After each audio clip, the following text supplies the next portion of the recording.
Live from our newsroom, it's the Hard Times Podcast.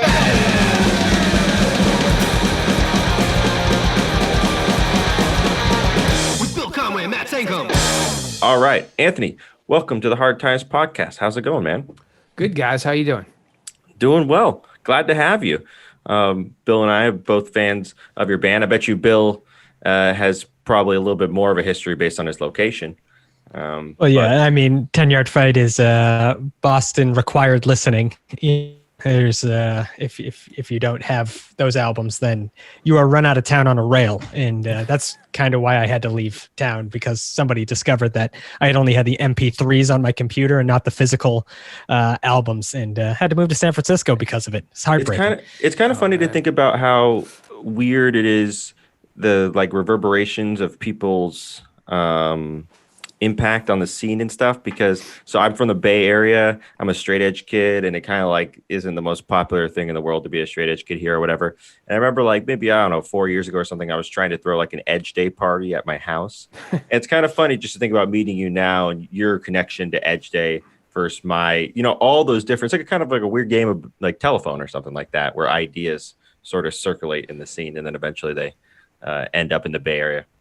Yeah, that's a weird thing, the whole Edge Day thing. Sometimes I wonder if most kids these days even know what that's about or where it came from. Well, somebody's got to write a book like The True Meaning of Edge Day and where it came from, and like it's like a kid's cartoon book, a bunch of straight edge dudes. And that's when we said it was going to be our final show. Yeah, I've actually thought about doing like a little documentary about that, from time to time, but. That's I've got a book of ideas that will probably never happen, because I think it'd be worthwhile. So let me try to throw the story back at you and see if I have the gist of it right, because I just heard about it. Okay. 10-Yard Fight, a couple other bands decide it's going to be their last show, or maybe just 10-Yard Fight is their last show, and then on the flyer it says Edge Day, or it's some sort of Edge Day blowout. It wasn't really meant to be a repeating annual thing, but it's such a big, fun show that it becomes a repeating theme in the area. Well, it's close. So it was Okay. It was 10-Year Fight's last show. Okay. And it wasn't even all straight edge bands playing. We just wanted bands that were our friends that we had played with a lot to play our last show with us. So it was 10-Year Fight, In My Eyes, Bane, and Reach the Sky. I think that's it. Mm-hmm. And then, so it was us four, and Bane at that point. I mean, most of those guys were straight edge, but I don't think they were really going like flying that flag as being really like a straight edge band. So it was really us. They were like in the drinking wine in Italy phase. No, I mean, they just early on were a straight edge band, and then it's like pretty. I don't know. It's not really my story to tell, but I think what I gathered was soon on, it's not that that was a great hardcore guy phrase. Just like, that's not really my story to tell. That's like but I'm going to do it anyways. Yeah. But I think they just decided that they didn't want to alienate people, and you could, and I don't know. I guess it worked. I don't know. 25 years later, they're still going strong, and I'm talking about my band that broke up 20 years earlier or something. So.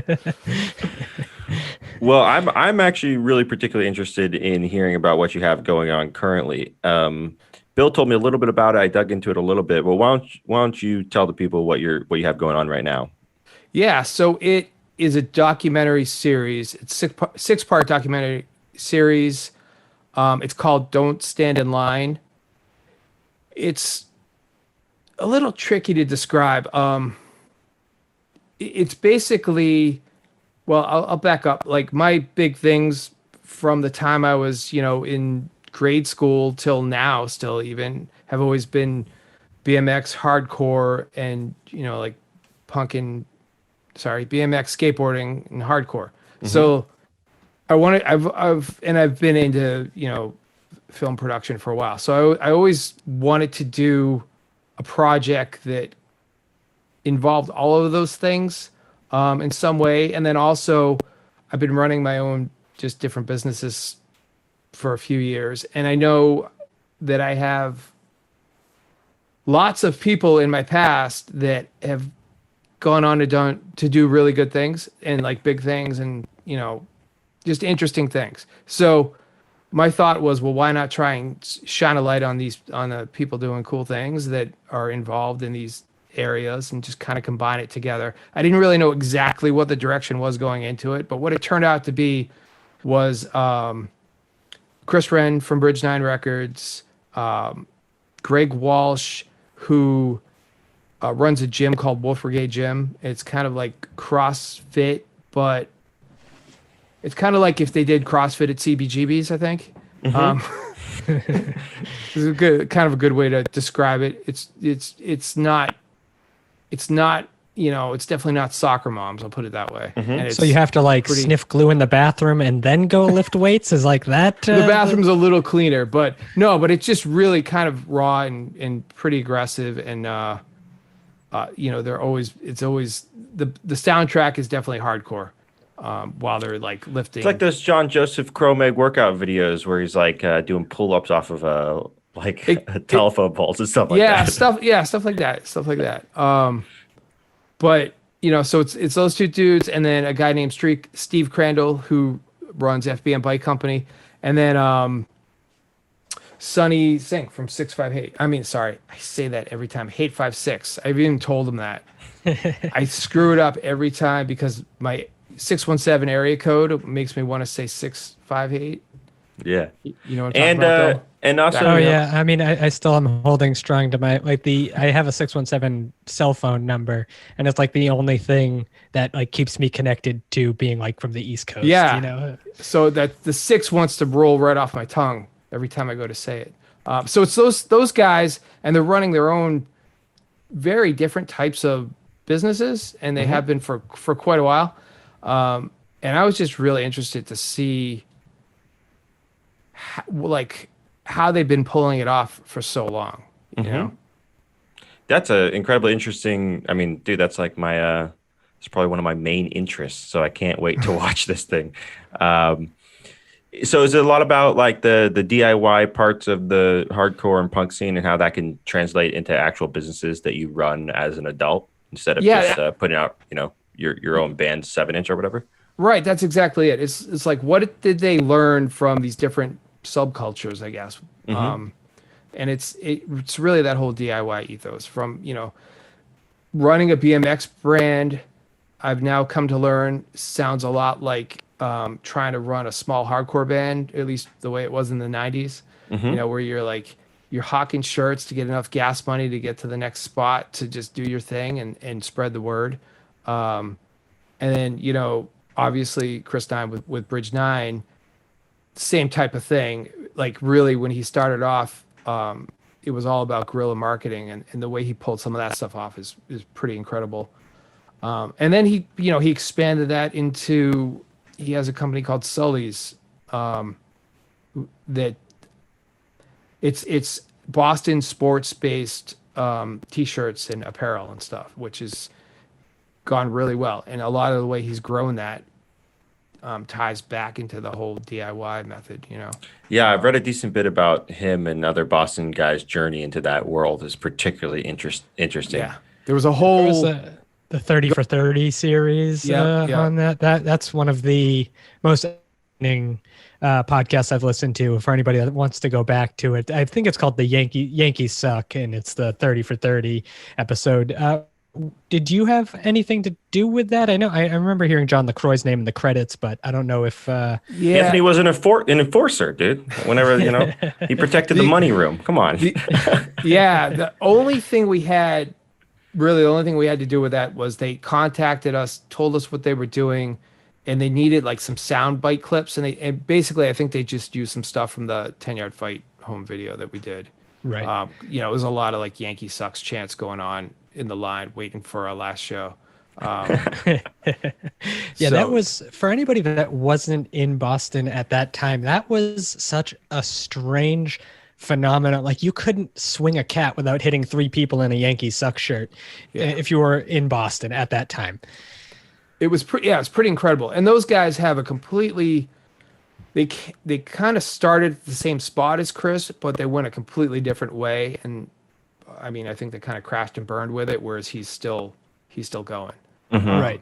So I mean, that's a whole that their story would be an amazing, amazing, cautionary tale, but a real interesting movie. And he also featured a young local boy by the name of William Conway, who built up a media empire, right?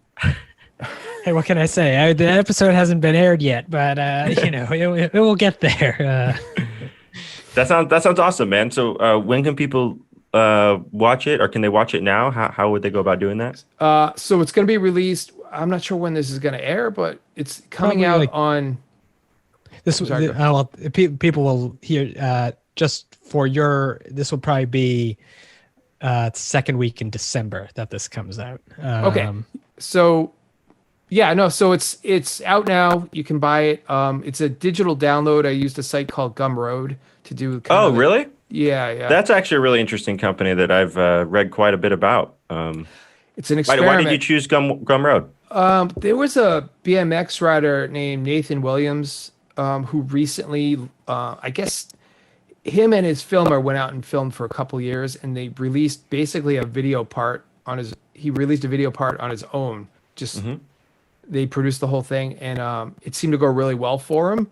And I heard a lot of good things about it. And I had seen it in the past, but because of that, I decided to give it a try. I had this would have come out probably a lot sooner if I had a more clear distribution path. I know you had Ian McFarlane on here before. Yeah, he had a nightmare situation with his. Yeah, and in the past, I don't want to go too far into it, but we used to be.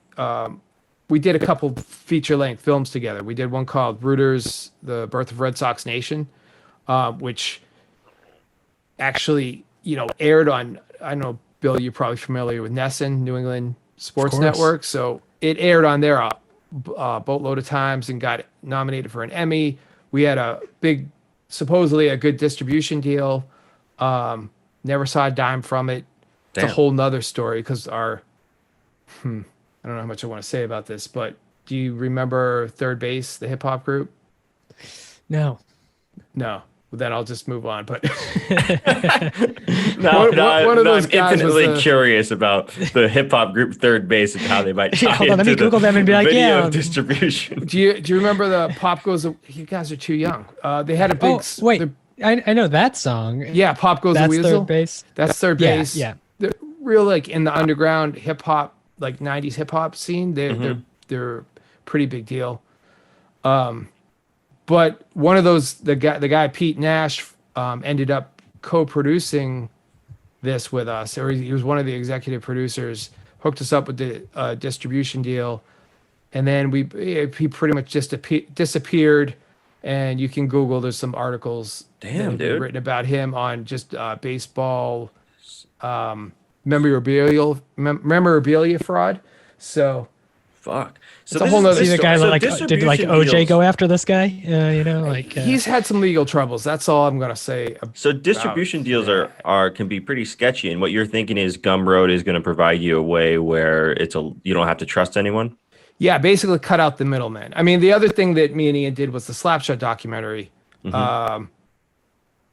which, still waiting to see something from that too, I guess. But so my thought was, if I'm going to put this much time and energy into something, maybe it doesn't sell as much, but I don't need to be giving it's one of those things where you never really do these things for the money. But if someone's going to make money, you don't want it to be someone else. Of course. You like to actually bring some money in so you can do the next thing. So with Gumroad, people go to your website, which is what? It's codecprojects.com. That's CODEC projects, projects.com. And there's a link, and it'll take you over to the Gumroad site, and it's there's different versions, but I think it's either $10 or $12, depending on if you want just the HD or the 4K. And sick, man. I'm gonna pick that up. That sounds like a great fucking COVID lockdown way to spend some time. Yeah, I mean, sorry, I was just gonna say it's 6 parts. I broke it up as a series because it's really kind of a lot of information. Like if you take it all in one sitting, I think you're gonna miss a lot of it. So it's not that you can't binge it, but it's something that I think you might want to go back and just watch certain parts. So it makes it a little bit easier. Yeah. Yeah, Matt shouldn't be binging anything right now. He watched 3 movies this past weekend and hurt his tailbone from all the sitting. So maybe this is a bad idea for Matt. Hey, that's a serious performance injury, okay? I live a very active lifestyle. Well, I think a lot of us have sore tailbones lately. Anthony, if I remember correctly, as far as filmmaking and like the documentary stuff, did this start like with like 411 and stuff like that? Like, is that kind of like the first bit of filmography?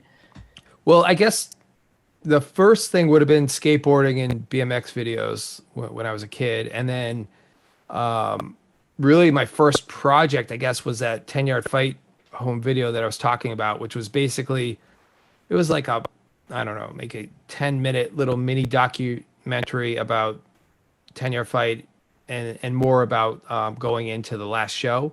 And then it was mostly just the last show footage. So it wasn't like a serious documentary. That was probably the first thing. And then so me and John LaCroix moved out to California, and we happened to be driving down this street, and I saw a big 411 logo on the side of the building. Walked in, I was like, hey, I think you need someone to come in here and make your DVDs. And they were like, at that point where they were going from VHS to DVD, and I knew how to make DVDs. And I was like, you need anyone to make DVDs? And they're like, okay. So they hired me to do that. And then I transferred over into doing a BMX version of 411 because they were looking at doing that, and they knew that I wrote BMX and knew some people. So Sorry, yeah, what is 411? What are we talking about here? Yeah. So Bill, do you want to? Yeah, so 411 was a video magazine for skateboarding. So I believe it came out every 3 months. I think it was every 2 months. Okay. Yeah. So basically, if you had like a 411 subscription, you'd get a new hour-long video every two. I think they did up to I forget the exact amount, but I had the best of 5 compilation, but it was basically different parts, and it had like ads in there. So like Gullwing trucks would have a video advertisement instead of just, it's Thrasher in video form. Lance Mountain hosted it. And there was different like spot checks or pro profiles or whatever. So you would, in the thing about 411 that was always specifically in my interest was the music choices, because a lot of it was Discord record stuff. A lot of it was Fugazi. And so a lot of the music that I heard, like maybe the second time I heard the Misfits wasn't a 411, video or something like that. Right. And the big thing with them is that at the time, you got to remember, there was no internet really, like there was no video on the internet when they started. I think it started in 93. And then skate companies also at the time were releasing, they'd spend maybe 2 years filming for a full-length video. So every year or two, for every year, there'd be maybe like 6 videos that would come out, if that, from the like big skate companies. So, and then 411's releasing like a banger video every 2 months. So it stepped it up, and it forced the companies to step things up. And when you say released, was this something that was like a subscription and a VHS would come to your house? Yeah. Exactly. There was it's like 60 minutes, but for skateboarding on subscription. Yeah. And then I was going to say the other thing that a lot of people might not know is so Jackass started really as a video that Bam and his friends made called CKY and then CKY2K, and they distributed that, and they made a lot of money through that. Oh, I didn't realize they were the distributors of that. Yeah, that was actually that was the first DVD I ever made for them, was CKY2K. Wow. I remember downloading that off of Kaza as a kid, the CKY video. So how much money does he owe you right now, Anthony, for taking that out of your fucking pockets? Not me. And those guys made a killing. But I will say at that time DVD production was super sketchy, and it took a lot of tries to get it right. So I watched that video more times than I can even count. What do you mean by that? Like DVD product? Like what were you doing? Well, you had to physically play the video off a tape and ingest it into the computer, so digitize it. And I would say it worked like 1 out of 5 tries. And then and then you'd have to go through and you'd set up the menu system to work and do everything you wanted to do, like like a DVD does. And then you burn it to like DVD-R, and then you have to test it all out, and a lot of times that would fail. So And start over. Yeah, and start over. So it was just a lot of quality control and a lot of basically at one point I laughed to myself because I just remember just thinking to myself, I'm getting paid to sit and watch skate videos all day. Like literally most of my day was watching skate videos, and I was getting paid for it. Not so bad. There's one commercial in a 4-on-1, and I haven't been able to find, but it's burned in my memory. Boston skateboarder Charlie Wilkins is sitting on a tub, and he has a blood clot in his leg or something that he squeezes out of his leg and into the tub, and it's like the most disgusting coagulated blood that like fills the bottom of the tub, and it looks like somebody just dumped like a pudding pack on there, and I haven't been able to find it. And just like talking about it, I sort of like almost gagged, thinking about it. But I'm running like, is it gnarly in my head, or was it as gnarly at the time? Like if I rewatch it, is it super gnarly? But I haven't been able to find it, so I don't know what 411 it was in. And it was one of the commercials that had no skateboarding. It was just, dude, your fucking leg is jacked up, squeeze the blood out of there. And but I don't know. I don't remember that one, but yeah, there was a lot of weird stuff going on. Bill's got traumatized by this skate video. Yeah, there was some gnarly shit that happened in skate videos, man. It's a lot of. I remember no worse than BMX is the worst slams, though. Like as much as skateboarders slam, you can kick a board away. The fucking BMX slams, like every BMX rider I know, like is missing teeth. They, like it's and has like ruptured a testicle. It's just too gnarly. Yeah, trying to get away from the bike. It adds a whole nother level of danger. I mean, I respect both things equally. I get far less hurt skateboarding than bike riding these days. It used to go the other way around. It would always be that I wouldn't really get too hurt riding, but when I got hurt, it was a lot more serious. Whereas skating, I would probably get hurt more, but it wasn't as big of a deal. If that makes sense. Yeah, no, that makes perfect sense. I think, I mean, you are holding on to a bike, so the balance point is easier in a way, and then skateboarding, it's just this thing is, you're on ice all the time, and there's a lot of sharp objects around. I don't know. Either way. I've been skateboarding more lately because since I moved to LA, I got to the point where my wife was like, "You don't even skateboard anymore." I was like, "Fuck, shit," and like that's insulting. But now I've been. She just like walked up to you and you're like, "You're never gonna make those 411 videos, are you, Bill?" It's always good when your wife's egging you on to go skateboarding. When you're how old are you now, Bill? 36. That's a good. She needs me out of the house. Lately, so right now my ankles are more like I forgot. It's like, oh yeah, this is what pain feels like all the time. I was like, but it's a good thing. Yeah, I gotta say, my wife's pretty good too. She's recovering from knee surgery right now. Was she skateboarding? Not skateboarding. It's like more of a hereditary thing. But she could tell I was super stressed out, and she looks at me yesterday and she's like, "Do you want to take off for a couple hours? You go to Rye Airfield, just." Let it out, which is a big skate park nearby. Oh, Rye is still open? That's like surprising to me. I don't know if it's open at the moment, but the fact that she was willing to let me go was great. But I was just in my mind, I'm like, I just looked at her. I'm like, if you're laid up with knee surgery, the last thing we need is me going and hurt myself. So I've been taking it easy as far as that's concerned. But and it cuts to him like, all right, we're going to do this 30 stare. Yeah. You got a backflip bar spin over the hip, and we'll see how this goes. Some of the gnarliest skate videos I've seen are the ones where the dude is jumping off something where, regardless of whether or not there's a skateboard there, it's just such a fucking tall drop that it's got to hurt. And you hear the skateboard just slam down each time as he tries it over and over again. I've just seen some skateboard videos where like, dude, that's like, he's jumping off a 2-story thing every single time he tries this trick, like onto flat concrete. It's if like, you cool, land you it, landed it, man, but like, how do your ankles and knees feel? Like, Yeah. if you land it, you don't feel the impact at all. If you don't land it, it's just pure pain and suffering. So it's just like you got to commit. And I think pro skateboarders and any professional athlete like that does that. It's like they have the commitment gene, you know, where it's just like bailing is not an option, and so they just try to stick it every time. yeah, Because full send it.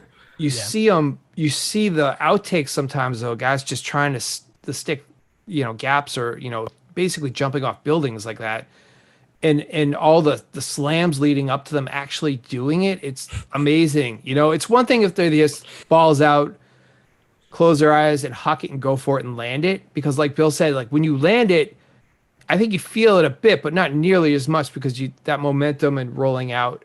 But if you don't land it, oh my God, like some of the impact off some of that's got The psychology of it too is like, okay, that really hurt. Time to try it again. Yeah.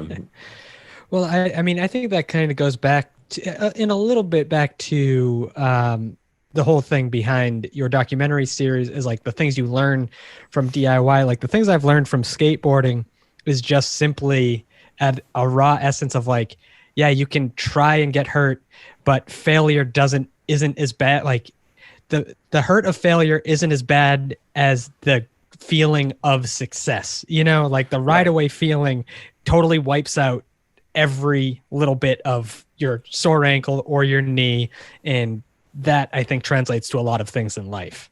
Exactly. I mean, there's definitely a lot of similarities between the action sports, for lack of a better term, side of things, and entrepreneurship, or even, being in the hardcore punk world, the whole DIY thing. It's like, yeah, like you said, you try, you fail, and sometimes it works, sometimes it doesn't, but you figure out what doesn't work, you change it, you try again.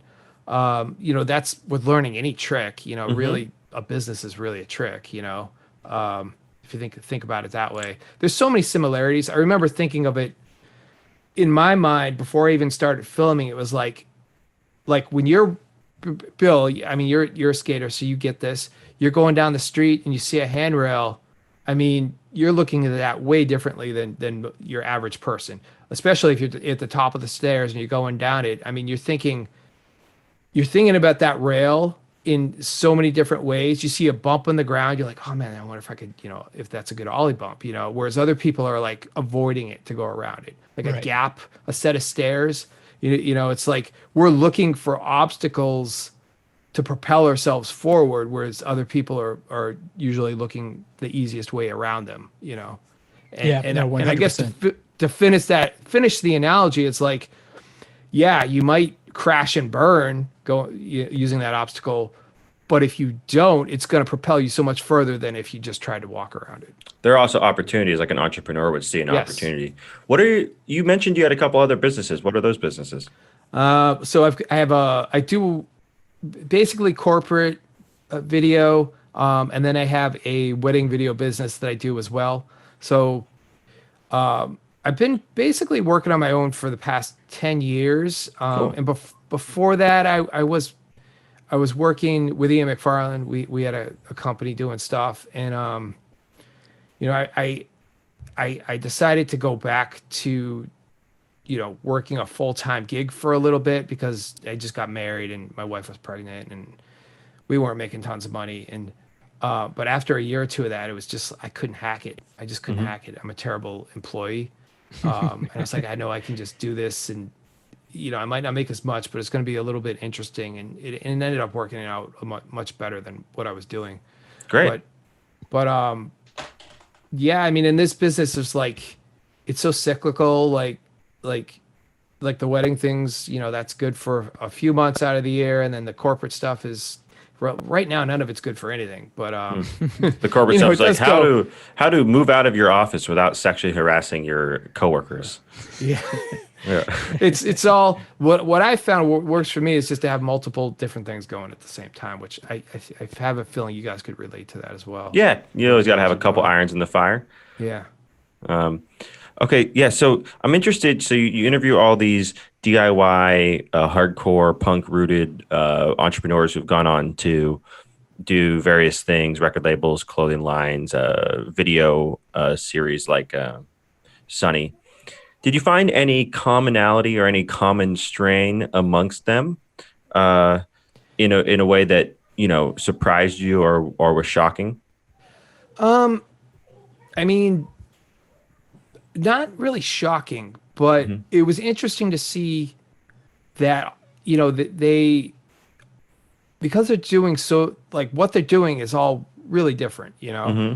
but they had a lot of the same experiences because they tell a lot of different stories throughout it, and you could see kind of a through line that, I mean, it really was the music influence, I think, Hmm. a lot more than anything that influenced all of them. Obviously with Sonny and Chris, but also with Greg and Steve, who come. Well, Greg's kind of comes equally from hardcore and BMX, and Steve's, uh, I would put him squarely in the BMX camp, but also, pretty punk rooted too, punk and hardcore. But I think a lot of like where they draw their inspiration for a lot of things was through the music side of things, Because Yeah. go ahead, sorry. I know a couple of those people. Did you think about I think you pronounce his name Aram from Betrayed? Yes, He's yeah, got a really interesting business that he built up, and in some ways, you can almost consider his business. His business is like he built a business around the aspect of like a front man giving speeches on stage. It really does kind of, he yeah. became an advice mentor, counselor type character for business people. Yeah, a Ram is super interesting. I'm hoping to talk to him soon. 'Cause, I don't know if I mentioned, I'm doing a kind of a podcast that goes along with this, Hmm. and I'm hoping to talk to. It's hard to go out and spend a couple days with everyone that, like, I've got a list, like, it's like as long as my arm, of people who'd be really good to do this with, and I'm hoping to do like multiple seasons because Hmm. I could see doing at least like 5 seasons of this, and it'd still Hmm. be interesting because there's so many different people. But in the meantime, I started a podcast, so I'm hoping to Tell me about that. talk. Well, it's like right now, it's the first 4 episodes are going to be. I released. Well, by the time this comes out, the first four will probably all come out. It's all the guys from the doc. So we Hmm. talk about the documentary a little bit, but then we also talk about what they've been up to for the last year or so, and like how, this year has obviously been a little crazy how they handled that, and then just different things, what's happened, how they feel after seeing like the final series, and their thoughts on things. So, and then past that, it's just going to be different, interesting people. It's not always going to be on that same theme, like that whole Hmm. don't stand alone theme, but it's mostly just people I'm interested in from these worlds that I want to know more about, so I can kind of pick their brains. Yeah, Ram would be a great guest. Yeah, Ray Cappo also has a really interesting business. He has like a travel and yoga business that is pretty interesting to me. yeah. I don't Um, know the travel side, but I know he does the yoga thing. he I've done his 30-day yoga class a couple times. Like, Cool, 10 minutes for 30 days. It's actually cool. really effective. I need to start doing it again, but Yeah, I was just thinking about getting into. Porcel has a, daily yoga class that I think is like $5. Um, uh, Ray Cappo has a business where you get into his yoga program, and then if you want to take like a spiritual yoga journey to India, it's like a guided tour where he takes you all around to all the best spiritual spots and sites and food places and stuff, and it's like wow. a guided spiritual journey. I Yeah, think he does it once a year, but I think it's been canceled this year because of COVID. But I've right. seen some photos from it that seem pretty interesting. Yeah, he'd be super interesting. I mean, like, there's so many people. Um, it's one of the things that sparked it because it doesn't seem like it gets talked about that much. I know, like, a Rams whole deal. He's going down that same kind of vein, but he's Hmm. doing it, crossing it more into the more mainstream world, which is super Hmm. interesting. I'd like definitely want to talk to him more about how he's doing that. And his podcast is really good too. I've been listening to that. He's got He's got a decent chunk of employees too. I'm not sure. I think he might be doing the best out of the punk business Yes. entrepreneurs. I'm Yeah. not sure. It seems like he might be. He really is onto something. Like his customer base is very happy with him. Yeah.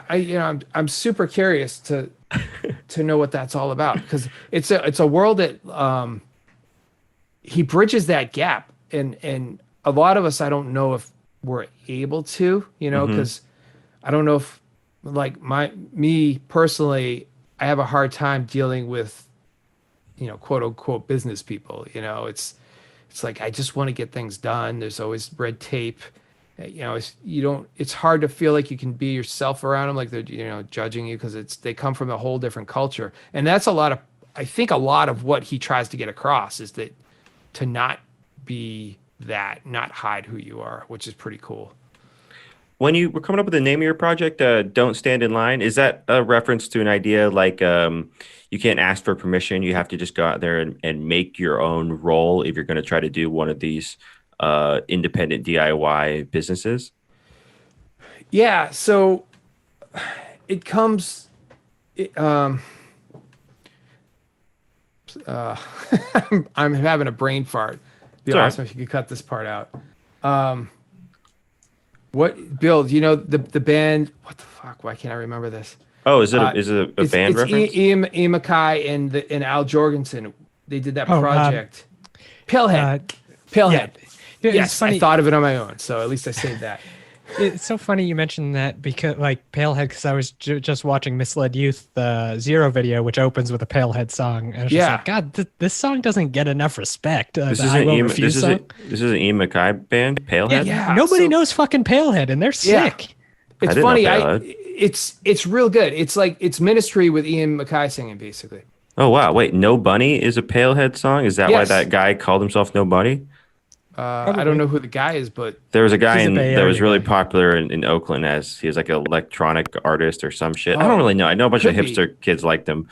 No Bunny. Yeah, I don't know much about that world, but yeah, that was that. It's the story between me and that song is kind of funny, because I tried to use that song I did a video when I was at 411 for Fit Bike Company, and it was their first team video. And anyways, I tried to use that song in there, and we would always, like Bill mentioned, we'd always get away with using Discord stuff. They're always really cool. So we contacted Ian, and he's like, he's basically said, yeah, I'm totally cool with it, but I don't think Al Jorgensen's people will be. You got to contact him, and they definitely were not. So we weren't able to use it. So then down the line, I don't know if Bill remembers it all. I did 2 DVDs. It was basically my version of do you remember On Video Magazine? I do. 411. I was basically trying to do that, like that, for like a hardcore version of that, where it would have like some like little documentaries in it, and some like live footage, like that kind of thing. So I did 2 issues of that. But anyways, the first issue I used Don't Stand in Line to open it up. I'm like, whatever, he can blow me. Like, so I used it, I never got in trouble for it. But until now, Al is on the line, and we're going to bring him on. Cease and desist. It's long out of print. So that song, like the lyrics, I don't know if it exactly means that, but that's what I always kind of took it to mean, was to not just follow the beaten path, to make your own way. I could be wrong. I gotta listen to this band, man. I didn't even know this band existed. But that's where song, the name, just to me, it's that, like, it meant it encompassed exactly what I was trying to say, at least that, even if the song doesn't. I don't actually use the song in the series because, well, I don't know. When I got down to it, it didn't really seem to fit the vibe as much. And also, I didn't want to have any issues. Ian's kind of like the OG punk businessman in a lot of ways. Yeah. I wonder. So he's definitely the OG hardcore businessman, at least one of them. I'm wondering if like the 70s punk scene had anyone who was doing something similar. The 70s punk scene was mostly like controlled by record labels in a lot of ways, wasn't it? It was other people did the business, not really. Pistols were like a boy band, weren't they? Like they were kind of like Yeah. I don't know if, I'm I'm not that old. I don't have the firsthand knowledge about it, but what I've heard those like Ian say, and other guys say that well, who was it? There was a couple like, no. Yeah, I'm sorry. I'm going to speak out of turn if I try to say this story, but basically there weren't a lot of punk bands putting out their own records. I don't think in the 70s. I think it was kind of an early 80s thing. And then, someone figured it out, and then they showed. I've heard Ian say before, he just picked up a phone book and went through and found a plant and called them and asked what they needed in order to do it, and then he just went for it. Yeah. Like no one really showed him how to do it. That's badass. I think a lot of the early punk bands were completely owned, by labels. They were given money to record their demos and stuff. I want to do a little bit of research in that and try to see if I don't know. I wonder what the Damned, I wonder what they were up to. Like if they were financing their own stuff, or if that really was more of an 80s idea in the punk and hardcore community. I don't really know. Yeah. I mean, I can't say that, that I know exactly. I'd like to know myself, but I would imagine that, bands like the Ramones and even like, Blondie blowing up probably had some influence on getting them a little bit of money from actual real labels, like labels, because at that point I don't know how many small independent labels there were that were doing that, but it didn't seem like it was accessible back then, and people like Ian really kind of paved the way and figured it out, and then kind of laid out a blueprint for all the other labels to come, I think. The Damned played their first show on July 6, 1976 with the Sex Pistols at the 100 Club. Talk about a first fucking gig. Yeah, I was 2, so. A lo-fi recording of the show So was you later weren't there? released No. as live at the 100 Club. Stiff Records put out the Damned's first single, New Rose, thus making them the first UK punk band to release a single. So what's Stiff Records? Let's see who Stiff Records. Stiff Records is a British independent record label by Dave Robinson and Jake Rivera. Established. They signed a bunch of punk bands, and then it was acquired really later on in 2017 by Universal Music Group. That's interesting. But It how did seems they like I was going to say, how did they even think that they could do it without someone telling? You know what I mean? Like we have these ideas now, but it's because we had people like Ian and Jordan at Revelation and Equal Vision Direct, like all these guys that just took it and ran with it. There was it seems like before there was always a split where there was the business people and the creative people. So Jake Riviera, who is running Stiff Records, is a British music business entrepreneur best known for his management of Elvis Costello.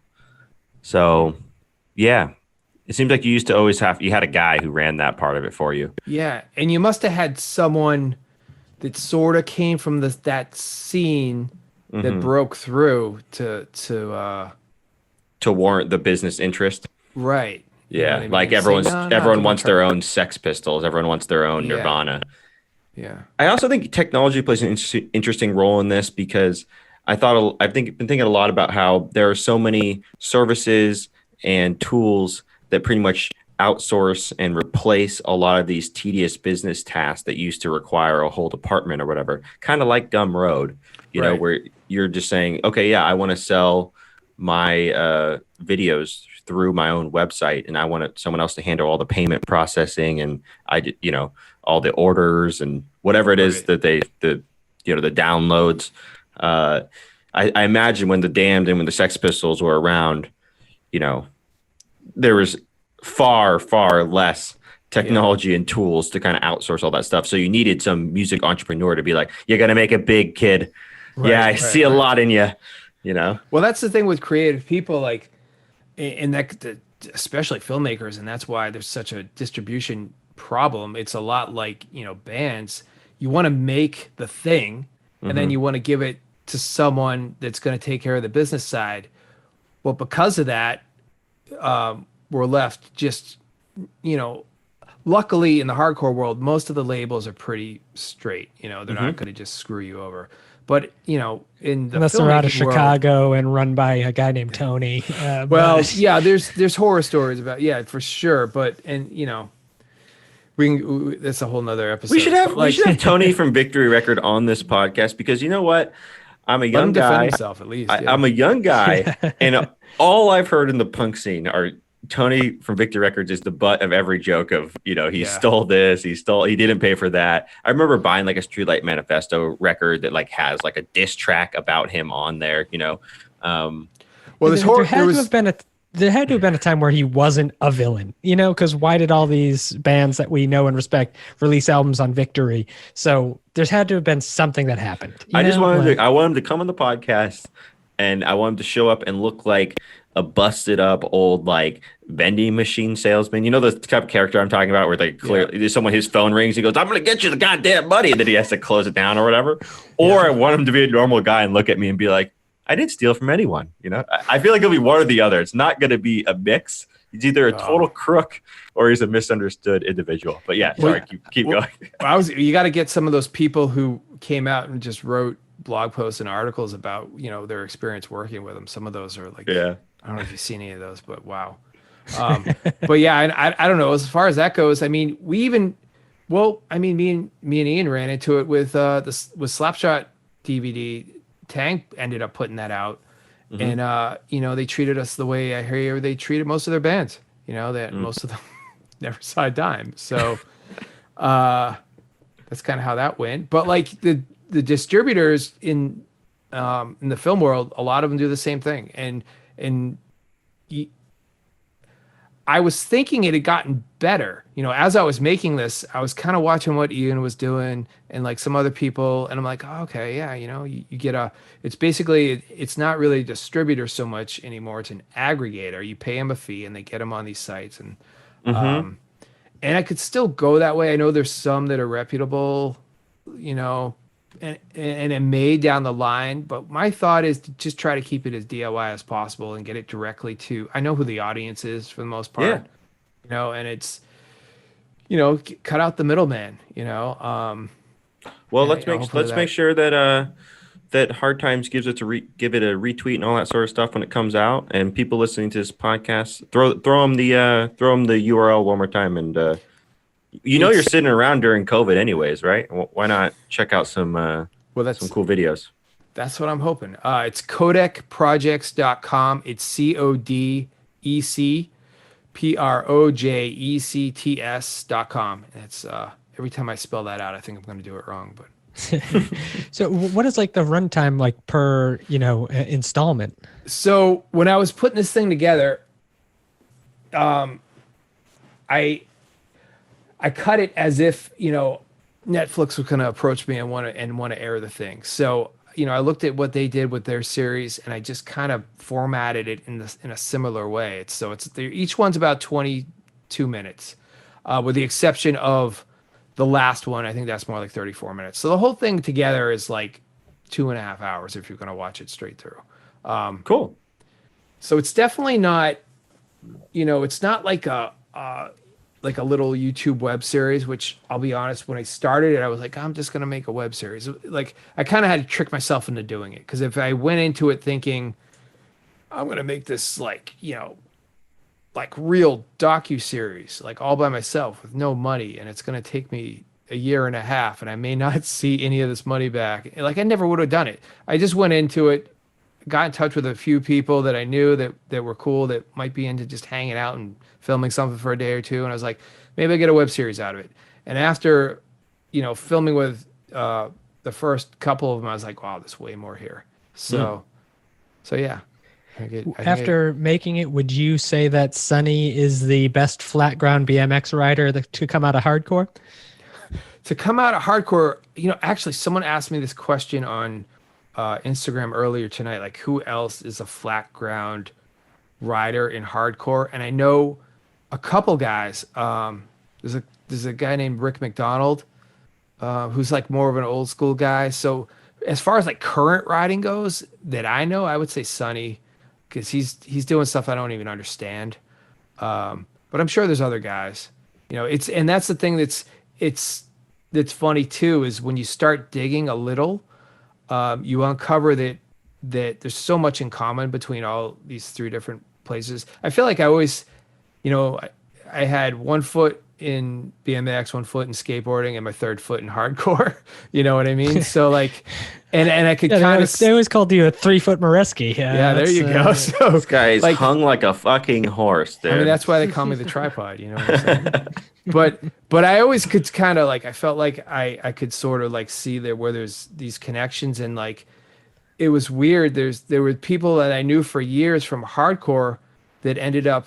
I never even knew they skated or anything, and like I end up seeing them doing stuff in the skate industry and BMX and vice versa, and like other worlds, like guys that I always knew rode, and then lo and behold, that's a stupid phrase to use, lo and behold, but it turns out they have a band, or like they used to do a record label. There's always these connections, and those connections. It's funny, there's connections between all the guys too. Greg sang for a band from Rochester in the 90s called Moment of Truth. I sang for 10 Yard Fight in Boston in the 90s, and we both rode BMX, and we never crossed paths until we were both living in California. So it's kind of a weird, it's a small world, I guess, All right, brother. I mean, yeah, real quick, going back to the small world thing, especially with skateboard, like I feel like the three worlds that you mentioned make everything so much smaller when you get down to like my third thing, instead of it would be like skateboard up and like hardcore, and then eat like stand-up comics is like, oh wait, you skate too, and then like become friends with, it's like outside of stand-up. It's like, I don't care about stand-up right now, I care about skateboarding right now. And like that's always like the cool thing. It's like, oh, now the deeper levels that you get, and it's just like, oh, holy shit. And it's like, if you were straight edge, then we could get married, but then it turns out that they're not. So here's my question: having you two guys on this podcast, is this the longest period of time to Boston hardcore guys have been in the same general area, even if it's on a Zoom, without trying to start a fight, or what? Well, I don't know why you're trying to. I mean, if you're looking, if you're looking to get you get the old ketchup makers out, you came to the right place. As a California kid, always shocked by the level of aggression in the Boston area. Hey man, let's walk to the show, and then someone drives by. Look, this motherfucker driving his. He's like, why are we trying to fight the guy in the car again? This is nonstop. Dude, I've seen some things. Luckily, haven't been involved in too many of them. I will say, when we brought Boston kids with us out to California to play some shows, they weren't used to having people walk on their heads. Mm-hmm. They didn't like that at first, so there was almost some trouble there. I think they're probably more used to it now. Yeah. All right, Anthony. Hey, it's great to meet you. Come back on the pod soon, and I hope Hard Times can give it a little bit of a lift. Everyone go check out his documentary series, and let us know how it goes and how your experience is with putting out this thing DIY. Awesome, man. Thanks, guys. All right, later.